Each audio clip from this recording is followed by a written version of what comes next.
Hi plant people, good morning and welcome back to our YouTube channel, Marjan's Garden. So ayan guys, ngayon ay katatapos ko lang guys magdilig sa kanila. Yan, dinilig ko sila kahit na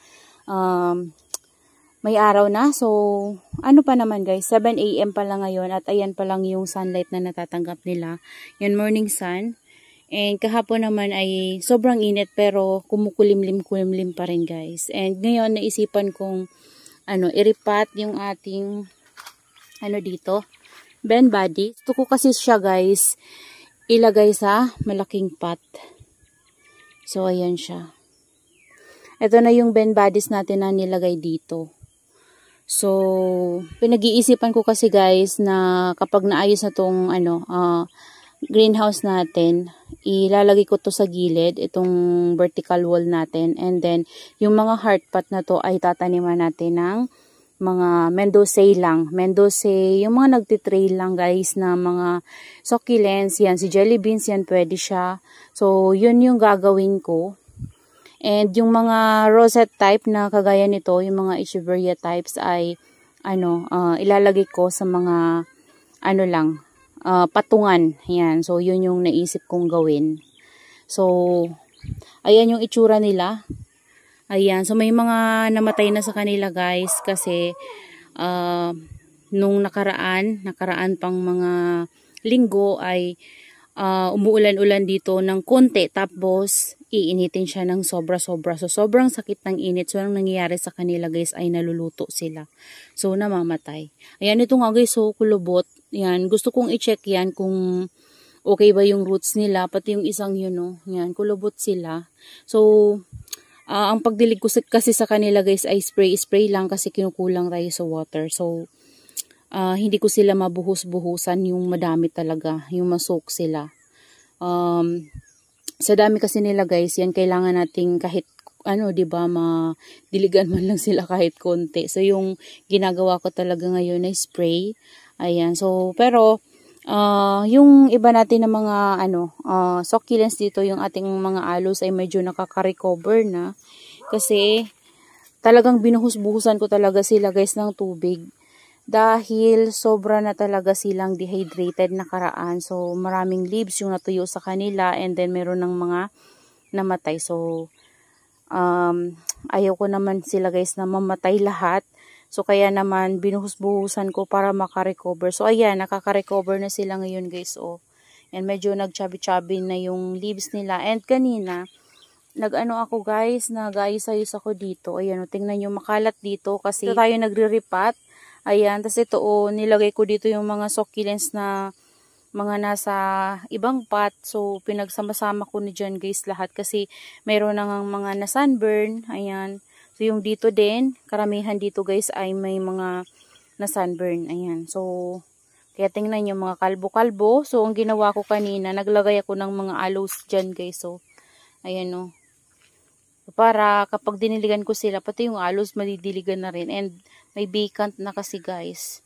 So, ayan. Wala akong mailagay sa kanila na cuttings kasi ayoko na guys mag-cuttings kasi gusto ko maging lush yung ating mga succulent. So, halos lahat na kasi sila guys ay mga pinagkatan ko na before. So, tingnan nyo naman mga kalbo-kalbo kasi mga na yan guys, mga bagong tubo pa lang yan sila. So, yung iba nga na namatay. Ayan. Kaya naman hindi na sila yung sobrang lago. So, nakaraan talaga bago ako mag-cut. Ang lalago talaga guys ng mga natin. Kagaya nito, ito, cuttings na lang to guys. So, yan, napakalaki ng pot na yan. And, tingnan nyo, yung katawan niya, sa sobrang init, ganyan ang nangyayari, na sa sunburn. Kaya namamatay yung iba. Ayan, so, eto, iriripat ko siya dito sa white pot, guys. Ayan, tap ko lang, guys, itong ating, stand, para makapagsimula na tayong magripat dito sa ating Ben Bodies. Ganda talaga, guys, na Ben Bodies, Ayan, kaya naisipan ko siyang iripat dito sa malaking pot na to and ilalagay ko na siya sa loob ng greenhouse kasi i-ready ko siya guys kapag tagulan na. So baka mamaya kapag tagulan na imamatay siya. So ayan lumaki na talaga siya sa atin. Tumangkad na siya, ayan. Tangkad na niya, 'di ba? Kaso lang dito banda guys, tingnan niyo nagkaroon siya dito ng ganyan. So tatanggalin natin 'yan. Sana walang problema guys. Kasi yung kasamahan nila, ang nangyari na ganito, tapos hanggang sa naging ganito guys yung leaves nila. O, tapos hanggang sa rat na yung stem. So sana ito hindi. Titingnan natin mamaya guys kapag nailipat na natin siya dito sa malaking pot. So hindi ko masilip. Yan, maglalagay lang ako guys ng fresh na rice hull sa ilalim ng ating pot, and then magbi-mix na rin ako. Yan, lalagyan ko lang to guys ng fresh na rice hull. Ayan guys, nakapaglagay na tayo ng fresh na rice hull. So gagawin ko yung mga dati ko na ano yan, ilalagay ko na lang dyan guys, kasi ang hirap gumalaw dito. So tama na yan. Yan yung mga use na natin na potting mix. Ayan, ganyan lang. Kinuskusan ko to guys na pot na to kasi ang dungis na niya. So hindi na ako makapaglinis ng mga pots ko ngayon. Kasi nga walang tubig na dito maayos. So natuyuan talaga dito guys. As in, natuyo sila dito. Natuyo yung ilog namin dito dahil sa sobrang init.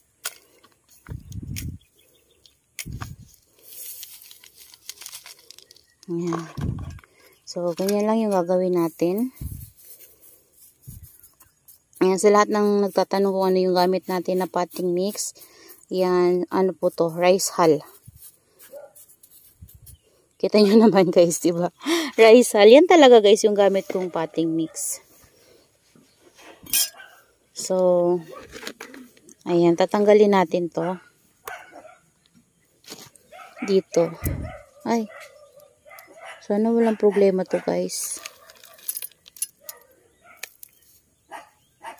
Ay hala, may siya guys. Nangitim yung stem niya. Pira ko na nga to sila guys madilig, tapos na ganito pa oh. Ayan oh, nangitim yung stem.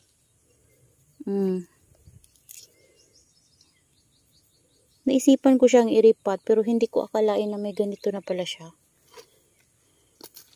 Kasi gusto ko nga siyang ilipat dito sa pot na to.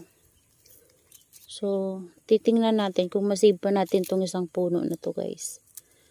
Tanggalin natin yung mga leaves para ma-propagate natin. Try natin i-propagate. Di pa ako nakapag-try mag-propagate ng leaves nito. Putulin natin to dito. Ayan yung nangyari guys. So, ayan. So, may problema na siya sa stem. Tatanggalin lang natin yung affected area. Ayan. Tas air dry natin to guys. Pwede pa to, mabubuhay to kung mga natin. Maalagaan natin ng maayos. So, ito ko muna siya. Tapos ito yung mga leaves oh. Yan oh, dami oh. Itatry ko yan siyang i-propagate. Ilagay ko dun sa ilalim ng ating greenhouse para doon guys hindi sila ma-sunburn. Ayan, sorry guys, hindi nyo pala nakita. Ang hirap kasi guys oh. Ayan oh, tingnan nyo guys, ang daming baby niya. Nag-baby na sana siya kaso na ganun pa. Ayan oh, nabulok na talaga yung stem. Ayan yung baby niya guys oh. Sana mabuhay pa yung baby. Itong isang baby wala na. Wala na guys. Ayan oh.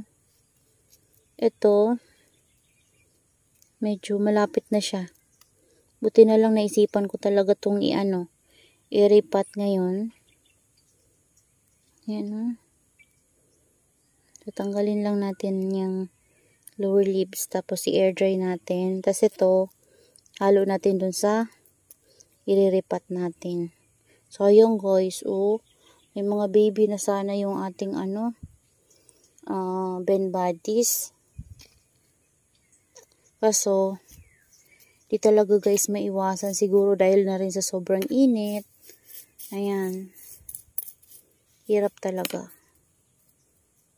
May leaves pa.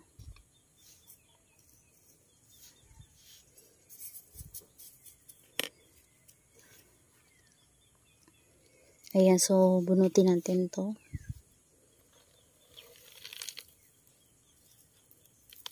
Yan, para tingnan din natin kung may problema ba to sa stem. Pero to guys, wala naman. Oh. Ang dami niya ngang roots. Tapos may mga babies na rin. Oh. Yan. Linisan muna natin siya bago natin ilagay dun sa kabilang pot. Kasi may mga dry leaves. Tapos may flower stalk. So tanggalin na natin tong flower stalk. Yan. Tapos yung leaves niya, pwede nating propagate. May mealybugs isa. Ang taba. Yan, sa ano kasi yan guys, sa flower yan na yung mealybugs. Ayan. So lalagay natin siya dito. Yan. Para makita nyo guys. Ayusin natin. Yan dito. Di ko na tatanggalin yung adala na soil mix. Ganyan din natin. Ganyan lang.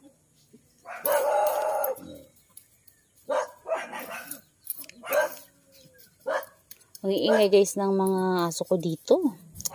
Kasi kapag may pumuntang ibang aso, tapos may dumaan na tao, inaano nila, nahabol.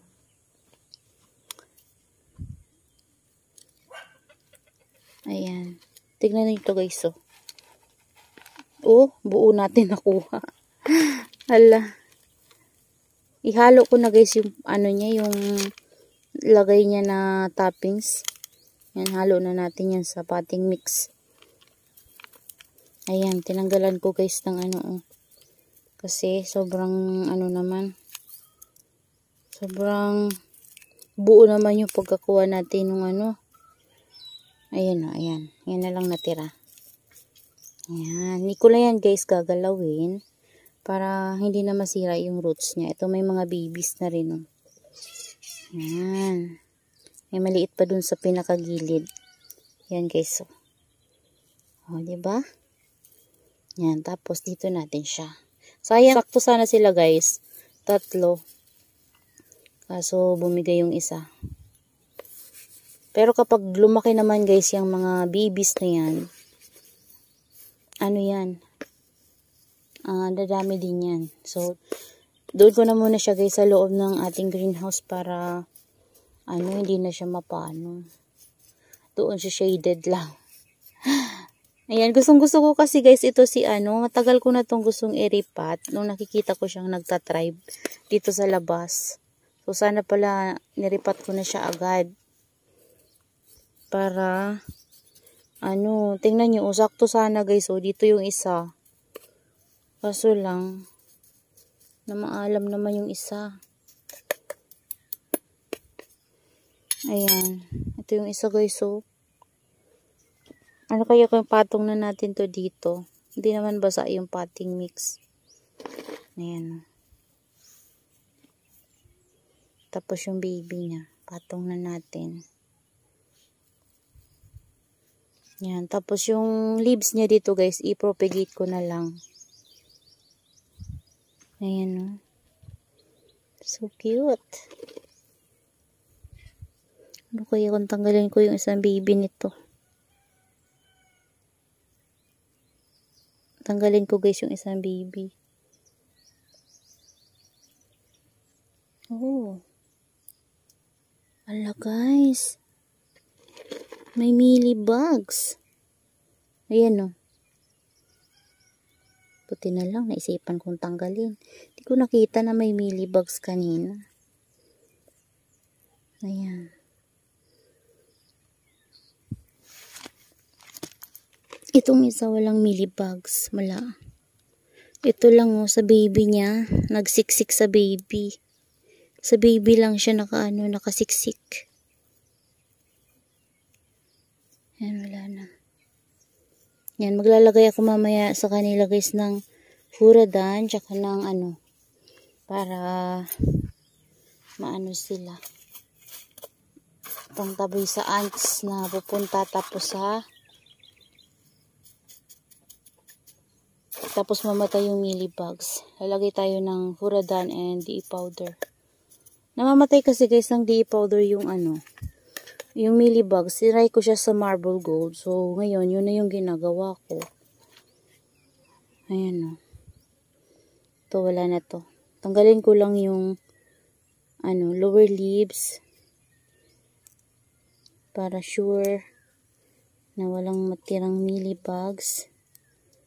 Ayan, check natin maigi. Ayan, wala na. Ayan, tapos lagay natin to dito. Dito.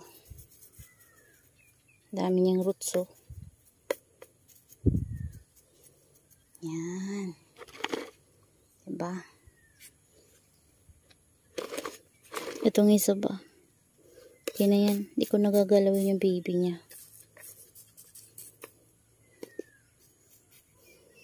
Ayan guys. Ayan na. Ayan na yung ating lagyan natin ng DE powder tsaka ng ng Uradan sa ibabaw lang. Kakamayin ko na lang guys. Maghuhugas talaga ako ng kamay. Ayan. Kuha lang tayo ng DE powder tsaka ng Uradan. Ayan. Ito guys oh. Kamayin ko na lang. Maghugas naman ako ng kamay.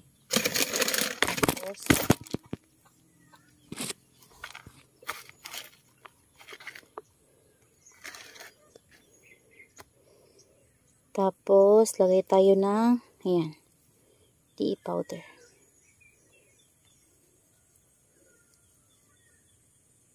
Ayan, may namatay na Ayan,